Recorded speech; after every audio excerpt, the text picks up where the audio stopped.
Hey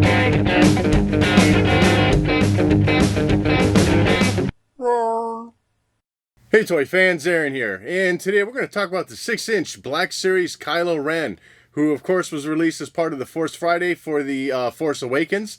Wow, hard to imagine. We're just over a month away from the next Force Friday release for Last Jedi. So anyways, let's head to that table and check this guy out. And starting first with the packaging, this is of course in the red and black look of the Black Series line.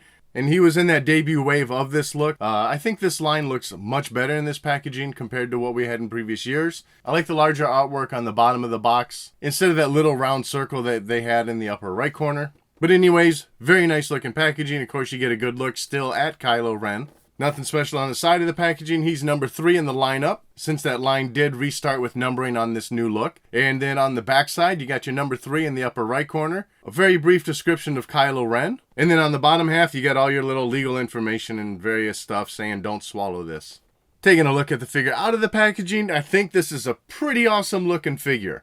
I think it's a very good use of soft goods. I like the way the fabric sits. It's much different than what we get with the Jedi robes, I think. I like the way the hood sits over his head. I think it looks very nice, good shape to it. I like the mix of the plastic around his neck there for the rest of what should be soft cloth otherwise, but I think it's a great use there of the plastic molding instead of making that soft goods, because I don't think it would have held its shape at all. Sliding that hood off to get a better look at the mask, I think the sculpting is fantastic on this piece. I like the little intricate detail around the front of the face mask underneath the eyes there. And that silver paint detailing around the eyes, I think looks fantastic. It's very nicely done. One thing about this little molded plastic piece around his neck is Hasbro did make a running change to give it more definition, more detail in the sculpt of that kind of cloth look. I have the early release, or earlier in the run of the line. And so this is more smooth instead of having that cloth detail to it. The arms look fantastic with that ribbing molded throughout the length of the arms. His belt was pretty basic. I think it looks relatively accurate to what we saw in the movie, although I'm not entirely certain about the silver paint job here. I don't recall his belt having any silver on it, but that could just be the way the movie was color graded. Either way, I do still think it looks nice, and it helps bring out the details in that buckle area more. And as far as the rest of the body, it's mainly all robes that you see, and like I said earlier, I think it looks very nice, very representative of what we saw in the movie. And getting this off the turntable to lift up those robes a little bit, you can see underneath that his tabards, I guess, from presumably the rest of his costume underneath the robe, continues that ribbed look that we saw on his costume in the movie. And there are slits on the side of it. I don't know if it was like that in the movie or on his costume, but my guess is it's there to allow for some more leg movement. The front of it being opened up is probably movie accurate.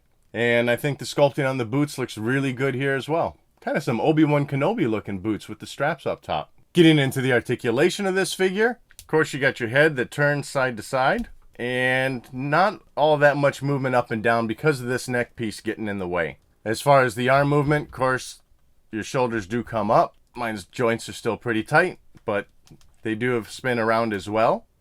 At the elbow area, you got your bend. As far as the wrist articulation goes, you do get that swiveling around, and you get that up and down movement on his left hand.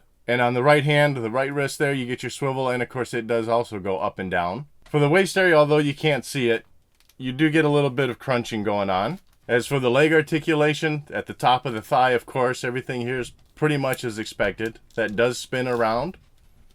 For spreading those legs out, because of those slits and the way these robes are done also, those legs can open up quite nicely. And you get a pretty good range forward and back with that leg movement as well. So not a lot of limitation there. And for that knee joint, it is double jointed, so no problem getting that bent around. And for your ankle movement, you're able to go forward and back pretty good. And then also you got your pivot at the ankle. And for accessories, of course, he does come with his crossguard lightsaber. Very nice detailing on it. I think it looks just wonderful. They kind of carried over that crackled look onto the blade. I think the hilt of the lightsaber is very nicely painted as well. It's got some black scoring along the top, a little bit of gold there at the bottom of the handle. You get a little bit of red at the bottom of the hilt. I don't remember there being red on the bottom of his lightsaber. Maybe there was. That would be an odd mistake to make, since otherwise there's no other red on the hilt of the lightsaber. So I'm pretty sure it's probably just there and I never noticed. And also, as with the other lightsabers in the line, you can take the blade off and have just the hilt if you like. So overall, I think it's a fantastic looking figure, and like I said, I think it's a great use of the soft goods and then also that harder plastic, or I mean it's still soft plastic, but not cloth, around its neck, allowing that to sit as needed. And I think overall the design of the costume carried over quite nicely to this action figure form. And that wraps up this look at Kylo Ren. I'm interested to know your thoughts on this figure in the comment section below. And as always, thanks for watching.